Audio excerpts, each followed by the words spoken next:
Bismillahirrahmanirrahim. Assalamualaikum warahmatullahi wabarakatuh. Alhamdulillahirabbil alamin wa bihi nasta'in ala umuri dunya waddin wassalatu wassalamu ala asyrafil anbiya'i wal mursalin sayyidina Muhammadin wa ala alihi wa ashabihi ajma'in. Rabbi syrah li sadri wa yassir li amri wahlul 'uqdatam min lisani yafqahu qawli. Amma ba'd. Alhamdulillah para jemaah sekalian yang ada di Zoom, ini ada Pak Jihad Kufaya dan mungkin nanti ada para jemaah yang lain, dan nanti setelah upload di YouTube selamat pagi juga kepada para jemaah yang menyaksikan. Alhamdulillah kita sekarang bisa mengaji lagi di kajian Sekolah Fikih Live, dan tentunya pada hari Jumat pagi kita kembali membahas tentang maqasid syariah. Dan sekarang alhamdulillah sudah pertemuan yang kelima. Insya Allah kita akan membahas materi tentang salah satu dari komposisi maqasid syariah yang pertama, yaitu perlindungan terhadap agama. Seperti apa nanti pembahasan dan syarahnya terkait perlindungan terhadap agama tersebut, insya Allah nanti kita akan bahas kupas bersama guru kita, Ustadz Firman Arifandi. Nah, beliau ini sudah muncul di Zoom. Kita sapa dulu sebelum kita mulai. Assalamualaikum Ustadz. Waalaikumsalam warahmatullahi wabarakatuh, Ustadz. Kabar baik dan sehat Ustadz Firman di rumah? Alhamdulillah. Alhamdulillah. Belum berangkat kerja Ustadz ya, Mas? Iya, ini masih duduk di sini. Iya, maksudnya ya gitulah. Oke Ustaz. Iya. Mau basa-basi tapi udah habis materi nih. Baik, kita langsung masuk saja ke materi kita, perlindungan terhadap agama. Saya share screen dulu Ustaz. Nah, antum mungkin bisa langsung saja mulai mukadimahnya mungkin ada. Silakan. Baik. Bismillahirrahmanirrahim. Assalamualaikum warahmatullahi wabarakatuh. Alhamdulillah wa kafa wassalatu wassalamu ala Mustafa. Asyhadu an la ilaha illallah wa asyhadu anna sayyidana Muhammadan abduhu wa rasuluh la nabiyya ba'dah.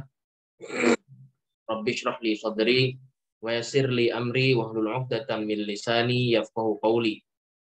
Alhamdulillah para hadirin semuanya, kita bisa kembali duduk, dan di kesempatan kali ini kita masuk ke pembahasan selanjutnya, yakni tentang perlindungan terhadap agama.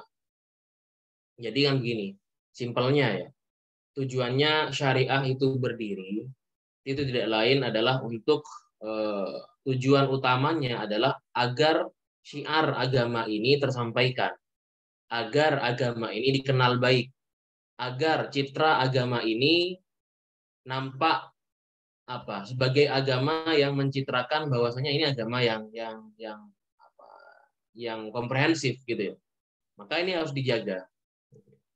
Ini bagian dari tujuan utama berdirinya syariat. Sampai-sampai ketika berbicara tentang syariatnya sholat, Rasulullah Shallallahu Alaihi Wasallam itu bersabda, yang menjadi pembeda antara orang Islam dengan bukan orang Islam itu apa? Sholatnya. Karena kenapa? Sholat itu nampak depan mata, sholat itu dohir. Jadi harus ditampakkan depan orang. Ya iya harus gitu. Jangan bilang, oh saya sholatnya tanpa harus ketahuan orang. Oh enggak, gitu ya. Ente kalau lama-lama nggak ketahuan orang sholatnya, yang dibilang nggak Islam, jangan-jangan. Nah itu, jadi harus ada sesuatu yang nampak yang menjadi pembeda antara dia dengan orang non Muslim, gitu ya. Saya ingin mengutip dari pandangan Syekh Abdul Wahab Khalaf dari karyanya Ilmu Ushul Fiqh, di mana beliau ini memberikan penjelasan bahwa dalam agama itu terkumpul ajaran-ajaran yang berkaitan dengan 3 segmentase. Yang pertama adalah akidah, kemudian ibadah, kemudian hukum yang disyariatkan kepada Allah yang disyariatkan Allah kepada manusia, gitu ya. Nah, itu semuanya itu kan dirangkum dalam rukun iman dan rukun Islam. Nah, rukun iman dan rukun Islam semuanya itu berkaitan dengan apa? Dengan tata cara, berkaitan dengan kaifiyah, gitu ya. Maka itu semuanya adalah wujud dari pembuktian keimanan dan keislaman manusia. Nah, ajaran-ajaran agama tersebut merupakan pedoman hidup ya bagi manusia yang bertujuan untuk apa? Mengarahkan manusia kepada kemaslahatan. Nah, ini. Kemudian tentunya manusia itu ketika melaksanakan yang namanya ibadah itu melaksanakan rukun-rukun dari keimanan dan keislaman itu tentunya harus dibarengi dengan keyakinan yang kuat gitu ya. Nah, ini maka dalam hal ini untuk memberikan keyakinan yang kuat ini, maka salah satu caranya adalah menghadirkan kepada setiap manusia, kepada umat Islam, ya, kepada muslimin tentang apa? Tentang hikmah daripada kewajiban sesuatu, kesunahan sesuatu, kemakruhan sesuatu, hingga kepada keharaman sesuatu itu. Sehingga dengan itu dia bisa menjaga agamanya dengan semaksimal mungkin, gitu ya. Nah, lalu sejauh mana penjagaan terhadap agama ini perlu dilakukan dan seperti apa caranya, di sini insya Allah akan kita bahas. Ya, mungkin bisa dibantu dibaca Ustaz di halaman 5. Halaman 5. Ya. Bab 5. Penjagaan terhadap nyawa. Para ulama terdahulu yang mempunyai peran penting dalam kajian maqasid syariah dan hukum Islam telah jauh-jauh hari merumuskan berbagai kaidah dan aturan-aturan dalam menjaga agama, mulai dari segi kepentingannya hingga kepada tujuan dan dalilnya. Semua itu bersumber dari landasan utama ajaran Islam, baik itu Al-Quran, hadis, ijma maupun qiyas. A. Menjaga agama berdasarkan level kepentingannya. Penjagaan atau perlindungan terhadap agama sendiri tidak hanya asal-asalan, namun para ulama terdahulu telah memberikan berbagai tingkatan skala prioritasnya. Hal tersebut tidak lain karena ada banyak perkara agama yang sifatnya harus dilaksanakan guna menjaga eksistensi agama. Di sisi lain ada perkara agama yang sifatnya sebagai pendukung atau pelengkap terhadap perkara yang harus dilakukan tersebut. Dalam diskursus maqasid syariah, hal tersebut dikenal dengan istilah ad-daruriyah, al-hajiyah, dan at-tahsiniyah. Sehingga perkara-perkara yang mencakup bagian dari penjagaan terhadap agama, jika dilihat dari tingkatan kepentingannya dapat dibedakan menjadi 3 tingkatan, yaitu ad-daruriyah, primer, al-hajiyah, sekunder, dan at-tahsiniyah, tersier. Tingkatan yang pertama adalah memelihara agama dalam tataran az-zaruriyah. Maksud tingkatan ini adalah dengan melaksanakan kewajiban-kewajiban yang ada di dalam agama Islam itu sendiri, seperti melaksanakan sholat 5 waktu. Karena kalau sholat diabaikan, maka akan mengancam eksistensi agama. Sholat adalah kewajiban bagi setiap muslim, sehingga kedudukan sholat berada di kebutuhan primer. Tanpa melaksanakan sholat, status keislaman seseorang muslim dipertanyakan walaupun ia sudah bersyahadat. Atau dalam kecakupan yang lebih luas adalah dengan melaksanakan 5 rukun Islam, yaitu bersyahadat, mendirikan sholat, membayar zakat, puasa Ramadan, dan melakukan haji bagi yang mampu. Jika kewajiban tersebut tidak dilaksanakan atau diabaikan, tentu akan mengancam eksistensi agama itu sendiri. Bagaimana bisa mengaku beragama kok tidak melaksanakan perintah-perintah agama? Kemudian tingkatan kedua, yaitu menjaga agama dalam tataran al-hajiyah. Maksudnya adalah melaksanakan ketentuan agama dengan tujuan untuk menghindari kesulitan, seperti melaksanakan sholat jamak dan sholat qashar bagi orang yang sedang bepergian. Kalau ketentuan ini tidak dilaksanakan, tentu tidak akan mengancam eksistensi agama, melainkan hanya akan mempersulit bagi orang yang melakukannya. Contoh lainnya dalam peringkat ini adalah mendirikan fasilitas-fasilitas yang menunjang keberlangsungan praktek keagamaan. Oleh karena itu, demi terlaksananya sholat dan praktek ibadah lainnya dengan baik dan tenang, maka dibutuhkan berbagai fasilitas seperti masjid. Walaupun tanpa masjid, sholat bisa dilaksanakan bahkan dimanapun tempatnya, asalkan suci dan tidak dilakukan di tempat-tempat yang dilarang. Akan tetapi hal tersebut bisa menyulitkan bagi yang melaksanakan praktek keagamaan. Lalu tingkatan yang ketiga, yaitu memelihara agama dalam tataran at-tahsiniyah. Dalam artian mengikuti petunjuk dan ketentuan agama guna menjunjung tinggi martabat manusia, sekaligus melengkapi pelaksanaan kewajiban terhadap Tuhan, seperti membersihkan badan, pakaian, dan tempat ibadah, atau melengkapi tempat ibadah dengan fasilitas yang mendukung kenyamanan beribadah. Misalnya ruangan masjid yang luas, tempat wudhu, kipas angin atau AC, dan lain sebagainya. Kegiatan ini tentu erat kaitannya dengan akhlak yang terpuji. Kalau hal ini tidak mungkin untuk dilakukan, maka hal ini tidak akan mengancam eksistensi agama dan tidak pula mempersulit bagi orang yang melakukannya. Pengelompokan sebagaimana yang ada di atas bukan menunjukkan bahwa sesuatu yang termasuk tahsiniyah tersier dianggap tidak penting. Akan tetapi antara satu dengan lainnya itu saling menguatkan terhadap tingkatan-tingkatan sebelumnya, yaitu al-hajiyah dan ad-daruriyah. Di atas adalah definisi tentang menjaga agama yang dipaparkan oleh para ulama, dan satu di antara banyak contoh tentang menjaga agama. Lebih jauh lagi, menjaga agama juga meliputi tentang hak beragama, hak menjalankan praktik beragama, hak dihargai, dan hak berdakwah. Baik,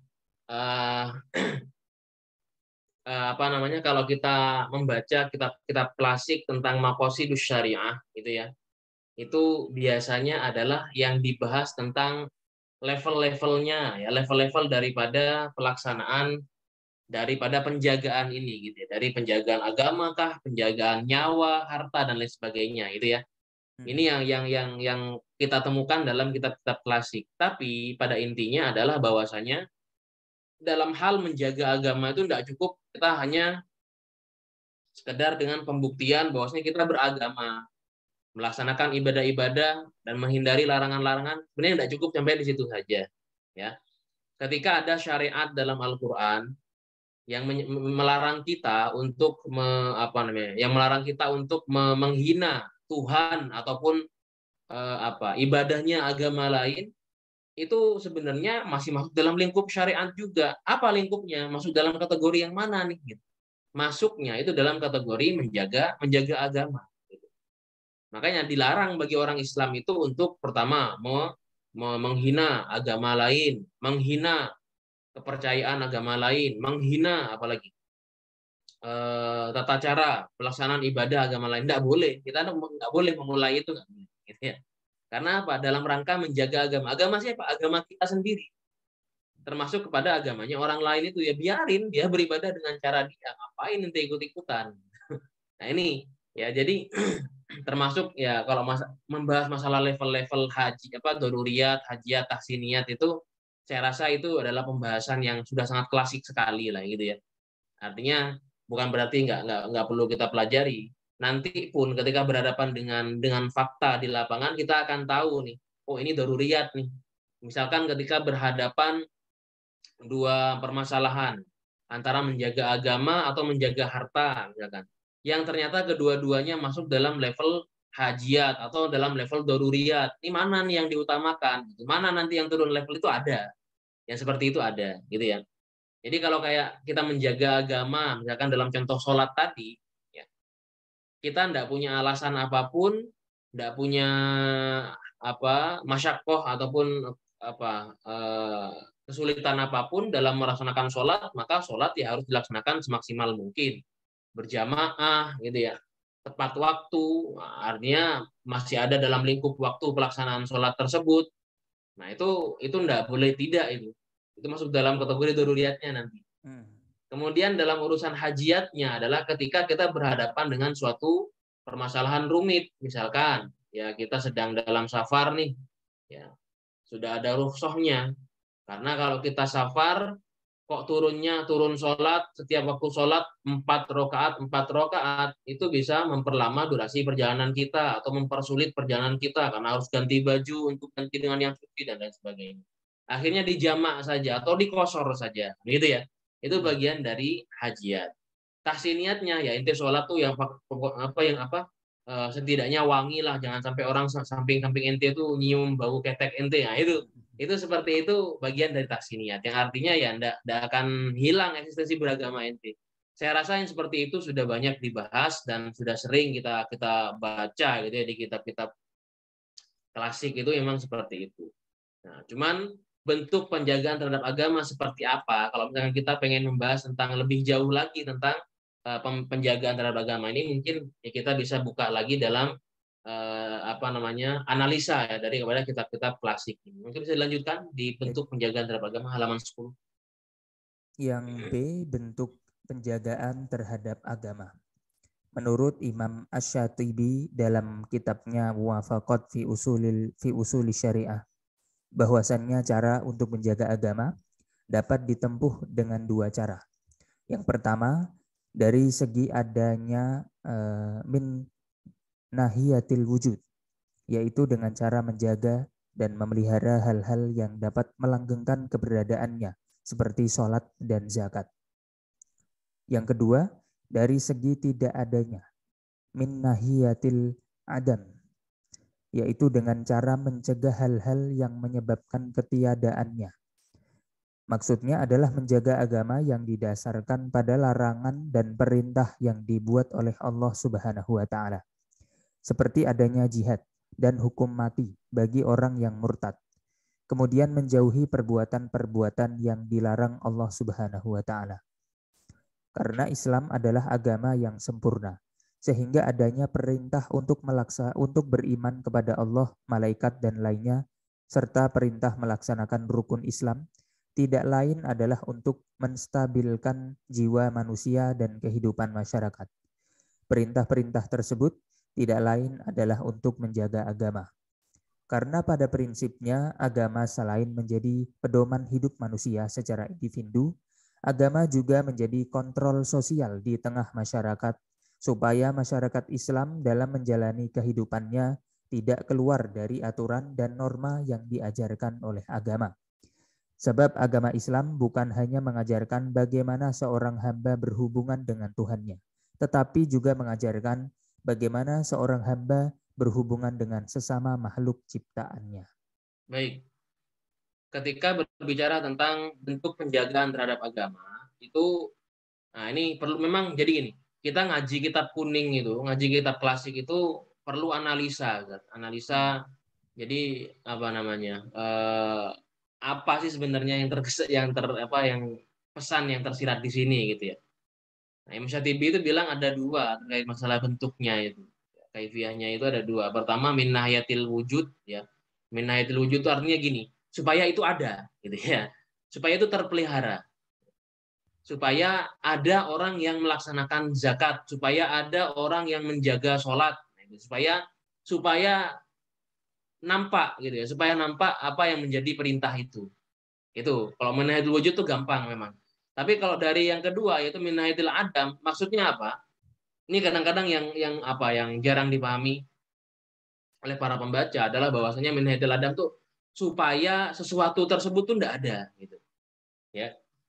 Jadi supaya sesuatu itu tercegah, misalkan orang murtad, supaya bisa mencegah orang dari kemurtadan itu apa? Harus ada yang namanya tindakan. Sehingga dengan adanya tindakan tersebut menghadirkan efek takut. Takut untuk apa? Untuk melakukan hal tersebut. Nah, itu supaya itu maksud dari min nahiyatil adam gitu ya. Supaya nggak ada gitu. Supaya nggak ada apa? Supaya nggak ada orang yang nyolong dalam rangka menjaga harta. Supaya nggak ada orang yang bunuh dalam rangka menjaga agama. Gimana caranya biar supaya nggak ada supaya nggak ada orang yang membunuh, maka ada yang namanya kisos. Nah, jadi orang takut duluan nih. Waduh, kalau saya membunuh ini saya nanti kena kisos nih, mati juga gitu kan. Nah, itu ada efek takut di sana dan ada efek jera juga. Maka kalau kita bicara dari min nahiyatil adam itu, maka dilihat dari apa sebenarnya, kenapa kok adanya hukuman ini kok diadakan, seperti hukuman hukuman mati bagi orang yang murtad itu. Jadi orang yang mau murtad tuh mikir-mikir dua kali nanti. Nanti orang-orang pengadilan agama datang ke rumah saya nih. Nanti saya disuruh taubat lagi nih. Nanti saya diajak debat nih. Setelah diajak debat, kalau lebih dari beberapa waktu saya kok nggak mau Islam, wah bisa dihalalkan nih darah kan itu. Jadi ada efek takut juga, ya kan? Jadi supaya orang-orang itu tetap pada syariat, tetap pada ini. Ketika dia sudah konsisten berada dalam Islam, jangan coba-coba keluar lagi gitu. Tapi pada prinsipnya kita memang nggak pernah ngajak orang untuk maksa orang untuk bisa masuk Islam, enggak. Tapi ketika ente sudah di Islam, jangan coba-coba ente untuk keluar. Gitu, Ustaz. Gitu ya. Jadi itu min nahiyatil adamnya harus dibahas seperti itu. Tapi di sisi lain ya, syariat itu juga menjaga hak asasi manusia gitu ya. Menjaga hak asasi manusia, maka ada istilahnya ketika kita ini sudah beragama sebagai seorang muslim gitu ya. Kita ini sebagai seorang yang Islam, orang Islam, maka di sisi lain dalam rangka menjaga agama itu juga kita ada nilai-nilai yang perlu kita tunjukkan kepada orang di agama lain, di mana kita itu mempunyai rasa hormat juga kepada mereka, sekalipun ya bentuk rasa hormat itu bukan dalam rangka melegitimasi agama orang lain juga, enggak gitu ya. Kita enggak melegitimasi karena kita punya kepercayaan sendiri. Cuman jangan sampai kita memaksakan urusan agama kita kepada orang lain yang berbeda agama dengan kita, gitu Bang. Nah, ini ada pembahasannya di C. Silakan. Kemudian yang C, toleransi lintas agama dalam rangka menjaga agama. Ibnu Ashur dalam karyanya Maqasid Syariah Islamiyah menafsirkan ulang perlindungan agama dengan konsep al-hurriyah, yaitu kebebasan kepercayaan, atau dalam istilah lain yaitu kebebasan berkeyakinan. Apa yang dilakukan oleh Ibnu Ashur tentu bukan tanpa dasar, karena Islam sendiri mengakui terhadap hak beragama dan kemajemukan agama di tengah kehidupan. Dan itu semua tidak lepas dari ajaran Islam itu sendiri. Sebagaimana firman Allah Subhanahu wa taala, "La ikraha fid din, qad tabayyana ar-rusydu minal ghayy, faman yakfur bit-taghuti wa yu'min billahi faqad istamsaka bil 'urwatil wuthqa, la infisama laha. Wallahu sami'un alim." Artinya, tidak ada paksaan untuk memasuki agama Islam. Sesungguhnya telah jelas jalan yang benar daripada jalan yang sesat. Karena itu barang siapa yang ingkar kepada tagut dan beriman kepada Allah, maka sesungguhnya ia telah berpegang kepada buhul tali yang amat kuat yang tidak akan putus, dan Allah Maha mendengar lagi Maha mengetahui. Ibnu Katsir ketika menafsirkan ayat di atas mengatakan bahwa janganlah kalian memaksa seorang untuk masuk agama Islam, karena sesungguhnya agama Islam itu sudah jelas, terang dan gamblang dalil-dalil dan bukti-buktinya. Untuk itu, tidak perlu memaksakan seseorang agar memeluknya. Bahkan Allah lah yang memberinya hidayah untuk masuk Islam, melapangkan dadanya dan menerangi hatinya hingga ia masuk Islam dengan sukarela dan penuh kesadaran. Barang siapa yang hatinya dibutakan oleh Allah, pendengaran dan pandangannya dikunci mati olehnya, sesungguhnya tidak ada gunanya bila mendesaknya untuk masuk Islam secara paksa. Dan ayat tersebut sendiri diturunkan berkenaan dengan suatu kaum dari kalangan Ansor, sekalipun hukum yang terkandung di dalamnya bersifat umum. Iya. Dari riwayat Ibnu Kalau Abbas, kita bentar. Jadi kan ini kalau ada ayat yang sifatnya khusus terhadap suatu asbabun nuzul karena satu alasan dari turunnya ayat ini gitu misalkan ya, itu tidak lantas kemudian menjadikan alasan oh ini ayat ini tidak berlaku untuk semua hal, enggak ya. Jadi ada memang kaidah usuliyah itu yang bunyinya al-ibratu fi umumil lafzi la bi khususis sabab gitu ya. iya. Ibroh ataupun intisari lah gitu ya, dari sebuah lafadz itu dalam Al-Quran ataupun dalam hadis itu, dalam dalil itu diambil dari keumuman lafadznya, bukan dari kekhususan sebabnya. Ya. Maka dalam hal ini, misalkan nih masalah nutup aurat, masalah berjilbab, itu kadang-kadang oleh orang-orang dikatakan ini kan cuma khusus buat wanita-wanita di zaman itu, khusus buat istri-istri Nabi ayat ini. Jadi tidak berlaku untuk muslimah yang lainnya. Oh, tidak begitu, bro. Para ulama mengatakan apa? Al-ibratu bi umumil lafzi la bi khususis sabab. Intisari dari sebuah syariat itu diambil dari keumuman lafadznya, bukan karena kekhususan sebabnya. Jangan-jangan hanya karena ini khusus untuk suatu kalangan dari kaum Ansor sehingga dianggap nggak berlaku untuk yang lainnya. Oh enggak, ini tetap berlaku untuk yang lain, gitu ya. Ya, mungkin bisa dilihat bagaimana kisahnya, bisa dibantu dibacakan di situ.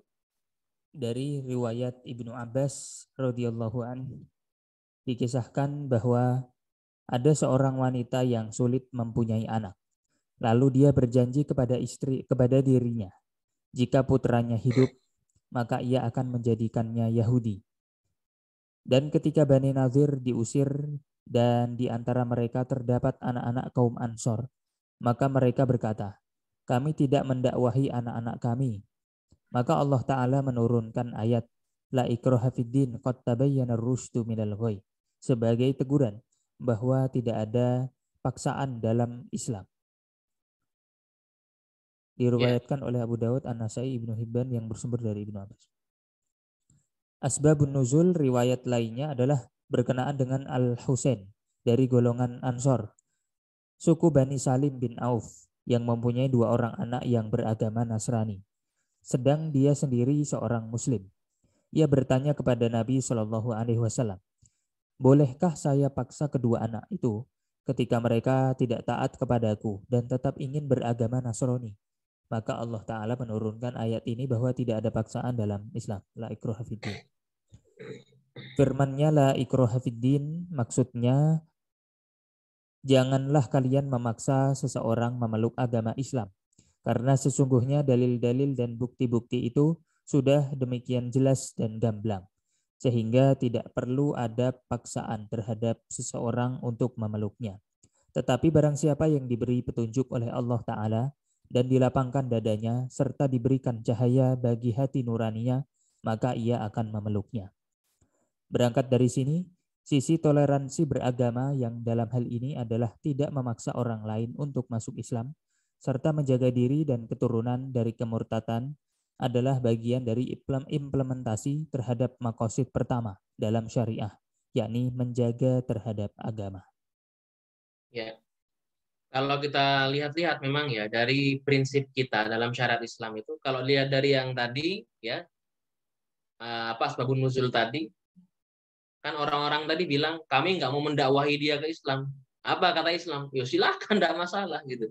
Ya kan?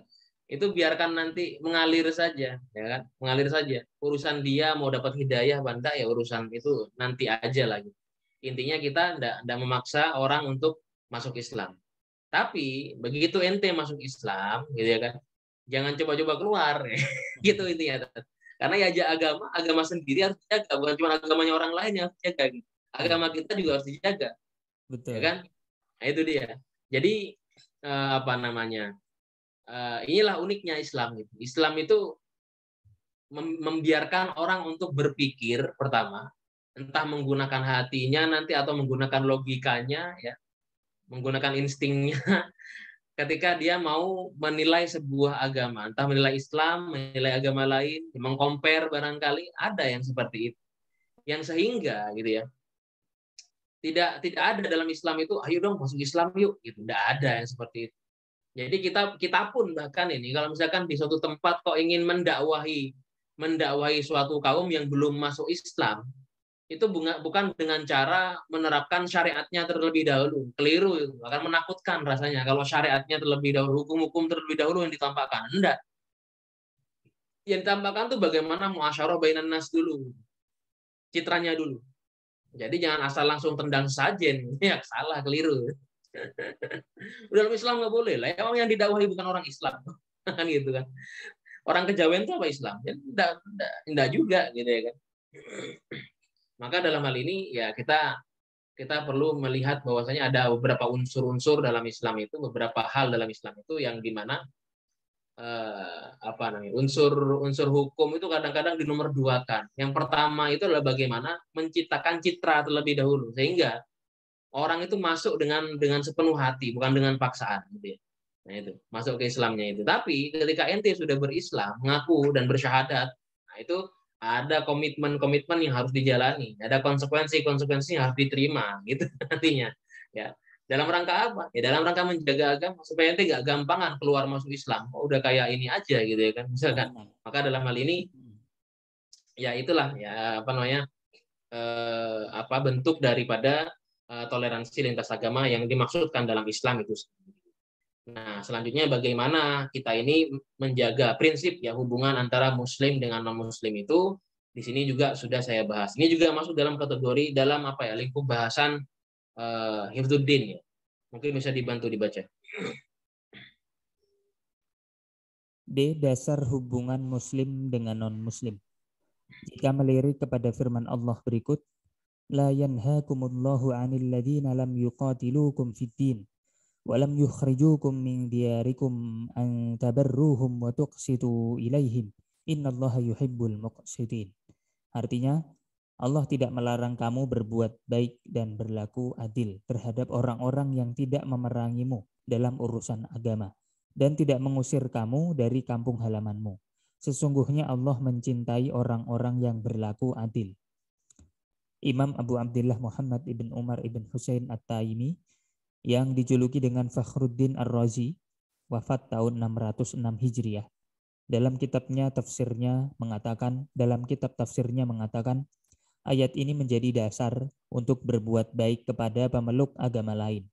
Bentuk perbuatan baik itu misalnya adalah dengan cara memperlakukan mereka secara adil, berinteraksi dengan baik, tidak mengganggu keberadaan, dan saling tolong-menolong.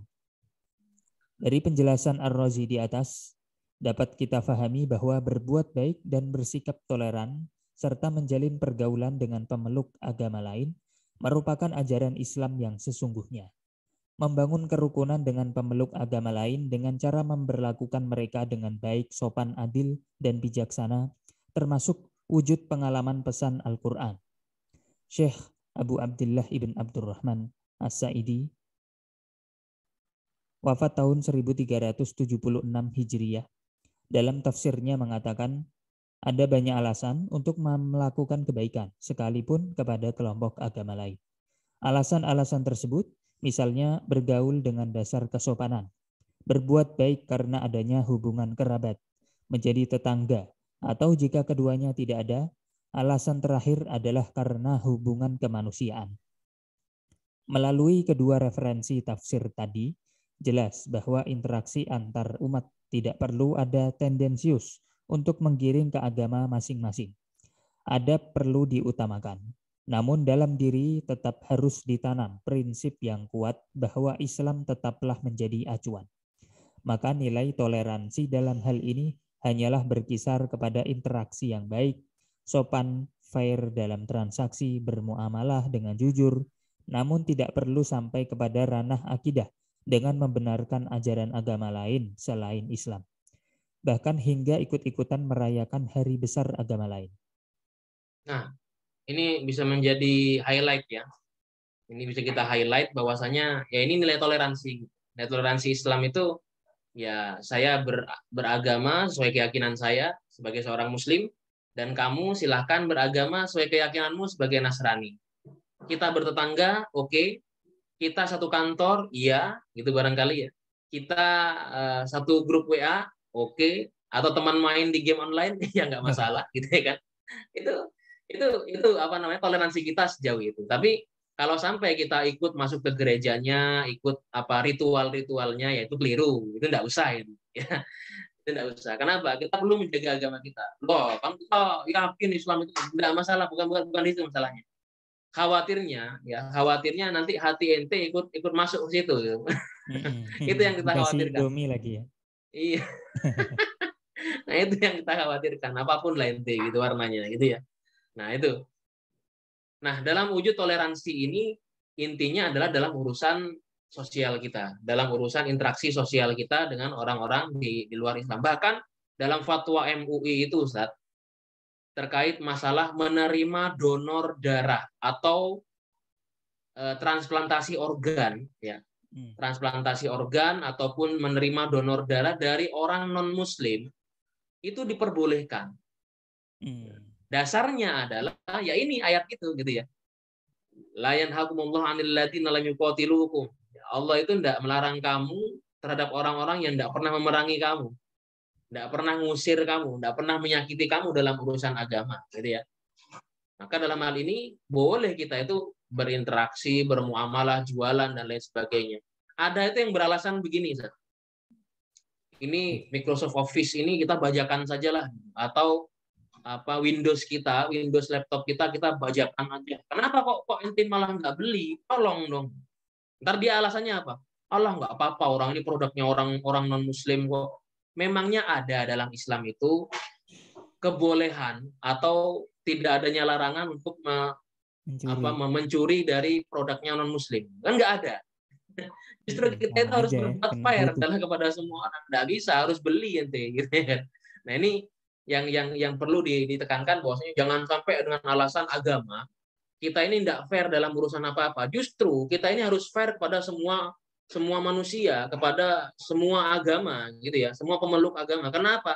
Menciptakan citra baik bahwasanya Islam itu orangnya fair dalam masalah transaksi, orangnya fair dalam masalah kepemilikan, ya. Sehingga bisa saja dengan cara yang seperti itu menghadirkan hidayah kepada orang-orang tadi, gitu loh.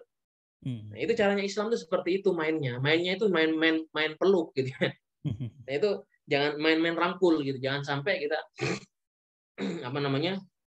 karena ketidakfairan kita, karena kecurangan kita, akhirnya muncullah mindset dan penilaian bahwasanya Islam ini kayak gini ternyata ya, arogan juga, barbar juga Islam ini. Nah, khawatirnya seperti itu gitu loh. Jadi enggak ada yang membolehkan kita itu mencuri barang-barangnya milik orang non Muslim. Ya itu masalahnya kita selama ini juga memanfaatkan barang-barang mereka kok gitu. Mana sini yang nggak ada yang punya orang Muslim? Nggak ada. Mobil itu yakin saya itu bukan ya kita doakan aja bisa jadi mualaf gitu ya dan lain sebagainya, produk-produk lainnya gitu. Nah itu caranya dengan cara pendekatan tadi. Allah alam bisawab. Ya bisa lanjut ke selanjutnya. Kemudian di bab selanjutnya batasan orang murtad dari Islam. Murtad berangkat dari kata riddah yang berarti keluar. Sementara dalam istilah syara' dimaknai keluar dari Islam dan menjadi kafir. Beberapa ulama mengatakan bahwa murtad itu adalah kafirnya seseorang dengan sebab ucapan atau perbuatan yang menjadikannya keluar dari Islam. Siksa bagi yang murtad adalah hukuman bunuh ketika di dunia dan kekal di neraka, sebagaimana dikutip dari banyak hadis dan ijma' para ulama. Namun hukuman itu tidak boleh dilakukan oleh sembarang pihak. Perlu ada investigasi, bahkan perlu ada proses pemahaman atau menyadarkan terlebih dahulu. Bila dengan sadar dan yakin dirinya ingin keluar, maka dalam hukum jinayat, pihak hakim berhak menjatuhkan hukuman kepadanya. Ya, ini dalam hal ini, dalam masalah kemurtadan ini saya bahas ringkas saja. Bukan karena apa, karena ini sudah ranah jinayat ya, tapi tidak masalah kita bahas karena sekilas kita bahas ya, karena dalam rangka penjagaan terhadap agama ini banyak hal yang perlu kita teliti. Tidak hanya urusan eksistensi keberagaman kita secara individu, tapi ya agama Islam itu sendiri kan juga perlu dijaga. Maka para ulama itu mengatakan apa? Orang itu yang murtad itu, orang yang begitu keluar dari Islam itu kan tidak harus langsung halal darahnya, tidak. Ya, ada beberapa step gitu ya. Di antaranya adalah ditanya dulu nih kenapa ente kok menjadi murtad gitu. Kadang-kadang ada saja itu karena emosional sementara itu. Biasanya wanita-wanita yang kayak gitu. Iya, dan itu ada saya melihat sendiri gitu. Ada bukan kerabat ya, apa sih namanya? Oh ya, kenalan saya lagi. Karena sakit hatinya dia kepada suaminya, gitu ya. Sakit hatinya dia kepada suaminya itu selingkuh gitu kira-kira. Sehingga dia itu mengadukan gugatan cerai ke pengadilan. Setelah cerai, dia itu semacam apa sih namanya itu? Sakit hati apa sih namanya? Terpukul gitu ya. Karena saking terpukulnya dia itu akhirnya dia memutuskan untuk keluar dari Islam karena saking kecewanya dengan suaminya. Keluar Jadi dia dari Islam. menyalahkan Islamnya malahan. Ya dia menyalahkan Islamnya karena di awal memang image suaminya ini adalah orang yang taat dalam urusan agama. Jadi selingkuh itu seperti kayak agama kok mengajarkan gitu saja. Iya, Nah, seolah-olah seperti poligami. itu. Dan memang si wanita ini berangkat dari latar belakang yang tidak terlalu kuat Islamnya gitu. Yang akhirnya dengan mudah ketika dia depresi gitu ya. Ketika dia depresi, dia terpukul, akhirnya dia memutuskan, aku wis kene gitu ya. Misalkan wis keluar misalkan. Dia bilang dia keluar dari Islam. Dan dia meluk agama lain, yaitu agama Nasrani. Dan dia merasa nyaman dengan agama itu. Akhirnya apa yang dilakukan ya diskusi kita tidak akan tidak akan langsung ayo inti dipancung ya, enggak, siapa kita zaman ini tidak ada hukuman yang seperti itu, enggak ada, tapi ya pelan-pelan itu orang-orang terutama teman-teman dari jamaah tabligh ya, ini saya katakan memang pendekatannya beda. Orang jamaah tabligh itu memang dari hati ke hati gitu ya.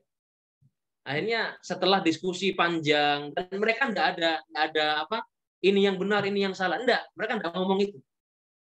Karena yang diajak ngomong nih orang yang sudah pernah putus asa, orang yang pernah depresi, gitu, orang yang pernah terpukul. Jadi enggak boleh kita ngomong syariat itu mengatakan kamu harus dibunuh, kamu bahaya lo nanti, kamu dalam jangka waktu 3 bulan kok kamu enggak bertobat, kamu halal deh. Enggak akan. Pendekatan dengan pendekatan diskusi ya, pendekatan ngobrol gitu, pendekatan segala, akhirnya ya bisa juga terbawa gitu. Hanya memang waktunya lama untuk bisa membawa itu, tapi enggak masalah kalau menurut saya seperti itu. Nah itu kenapa kok dalam fikih jinayat itu hakim itu boleh mengeksekusi orang yang murtad. Sebenarnya jangan lihat daripada efek dari hukuman itu. Kok gampangan sekali Islam menjatuhkan darah gitu ya, mengeluarkan darah, urusan nyawa ini gitu. Bukan gampangan sebenarnya. Sebenarnya yang ingin ditampilkan oleh Islam adalah apa? Ketika Anda menjadi seorang muslim, Anda harus komitmen pegang agama ini, jaga agama ini. Anda harus jadi bagian orang yang menjaga tiang agama ini gitu loh. Sehingga dengan adanya fikih jinayat terkait masalah kemurtadan ini, ada efek takut. Ini lagi-lagi yang saya katakan efek takut bagi orang untuk menjadi murtad. Efek takut bagi orang untuk mencuri. Ya, jadi jangan ngomongin masalah, enggak menjaga hak asasi manusia. Siapa bilang? Kita ini dari awal-awal sudah menjaga hak asasi manusia. Tapi karena enggak komitmen intinya, yang kena konsekuensinya nanti. Gitu loh. Ya.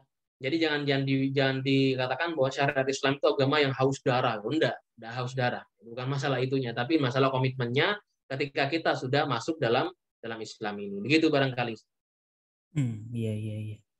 Jadi memang menjaga agama ini sangat penting ya Ustaz. Bisa kalau kita lengah nanti bisa berpengaruh terhadap kita keluar dari agama Islam itu. Jadi kita harus tahu sisi amalan-amalan dari 3 tingkatan tadi, al-daruriyahnya, seberapa pentingnya, al-hajiyahnya, kemudian at-tahsiniyahnya. Masya Allah, luar biasa sekali ilmunya, cukup banyak yang bisa kita ambil pada pagi hari ini. Ini sudah jam 6:05 Ustadz. Ini akan berangkat kerja sepertinya, ini sudah mulai agak macet di jalan Ustadz. Tapi jam setengah 7 itu udah mulai padat Ustaz ya. iya. Tapi ini lagi musim-musim liburan sekolah, jadi jalanan ke Jakarta Pusat itu ya mulai lenggang lah. Cuman ya persiapannya memang harus ini. Iya, siap-siap mandi kerja gitulah Ustaz ya. Iya. Ini kan belum Tapi mandi. kalau kita tidak ada pertanyaan kok rasanya kurang renyah ini kajiannya. Mungkin kita berikan satu kesempatan, Ya, ya. mungkin singkat saja. Ini ada mungkin kalau satu dulu ya. Nanti kalau ada waktu nanti mungkin baru kita pertanyaan yang kedua. Yang pertama tadi Ustadz Budi Purnawan, silakan Pak. Assalamualaikum warahmatullahi wabarakatuh. Waalaikumsalam warahmatullahi wabarakatuh. Ya Ustaz, masalah menjaga agama itu tadi aja kita fokuskan ke masalah toleransi Ustaz. Sekarang kan lagi ramai-ramai juga masalah toleransi. Yang dalam Islam itu kan ada batasan-batasannya. Sekarang kita lihat kebablasan gitu Ustaz. Sehingga kita mengatakan kafir saja juga sudah takut begitu. Dikatakan enggak intoleransi begitu. Ini bagaimana Ustaz? Itu aja Ustaz. Assalamualaikum warahmatullahi wabarakatuh. Ya, sebenarnya kan halal itu jelas, haram itu jelas gitu ya. Yang hak harus dikatakan hak, yang batil ya katakan batil. Gitu ya. Gitu aja sih sebenarnya. Tolak ukurnya gitu. Jangan tolak ukur. Kalau tolak ukur kita adalah tolak ukur penilaian manusia ya kadang-kadang tidak ada habisnya karena manusia itu punya pertimbangan masing-masing. Manusia itu punya tolak ukur masing-masing, manusia itu punya standar masing-masing. Sehingga kadang-kadang standarnya itu disandarkan kepada hawa nafsunya. Kalau kita nyandar kepada syariat, ya udah urusan masalah seperti mengucapkan tahniah kepada yang agama lain, itu juga urusan khilafiyah ya kan di antara para ulama. Kalau saya pribadi, misalkan jenengan naik saya, gimana Ustaz tahniah kepada agama lain?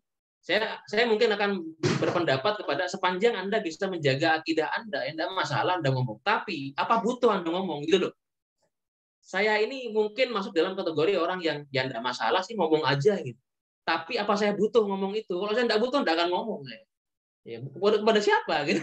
Masa kalau kepada Ustaz Syihab saya bilang apa? Merry Christmas? Ya, tidak mungkin. Gitu. Teman-teman saya yang barangkali saya punya banyak teman yang mereka itu Nasrani dan mereka tidak menunggu saya untuk ngucapin itu. Banyak teman saya yang Nasrani, mereka tidak nunggu kok gitu. Dan kita pun juga tidak nunggu mereka. Gitu. Ya, kalau ditanya hukumnya boleh apa enggak, gitu. Kalau ente masuk ke gereja lalu ikut ritual mereka, saya akan katakan tidak boleh. Tidak boleh. Ikut ritualnya tidak boleh. Ya. Urusan ngucapin, saya katakan berhati-hati saja. Kalau tidak butuh, tidak usah ngomong. Kita simpelnya seperti itu. Ya. Dan jangan gampangan mengatakan wah apa kafir. Enggak. Ya, kita tidak punya kapasitas untuk ke sana. Tapi kalau tolak ukurnya dilihat dari kacamata syariat saja, sesuai dengan koridor apa enggak, itu aja sih. Itu ya barangkali. Oh iya. Jadi tadi mengatakan Merry Christmas nggak boleh Ustaz ya? Bukan enggak, saya nggak bilang nggak boleh. Saya mengatakan butuh apa enggak. Iya. Ya kalau seperti saya seorang penceramah, seperti saya seorang guru agama gitu ya. Kayak Ustadz Syihabuddin yang sudah ngelotok kitab kuningnya. Ngucapin Merry Christmas apakah langsung murtad? Ya enggak murtad. Cuman apakah beliau butuh? Apakah antum butuh ngucapin Merry Christmas? Sekalipun antum punya banyak teman kan enggak juga gitu. Ya nggak usah ngomong aja lah, diem aja sudah, silent aja gitu aja. Oh mereka juga enggak nunggu kita ngucapin Merry Christmas. Iya. Kalau Merry Christmas nggak boleh, kalau Merry Woman boleh lah. Ya itu lain lagi. Antum harus itu. Kalau saya sudah selesai. Karena kata Imam Syafi'i sunnahnya satu loh nikah itu. Imam Syafi'i itu ya. Iya. Iya. Seperti Nabi Muhammad menikahi Khadijah ya. Satu dulu.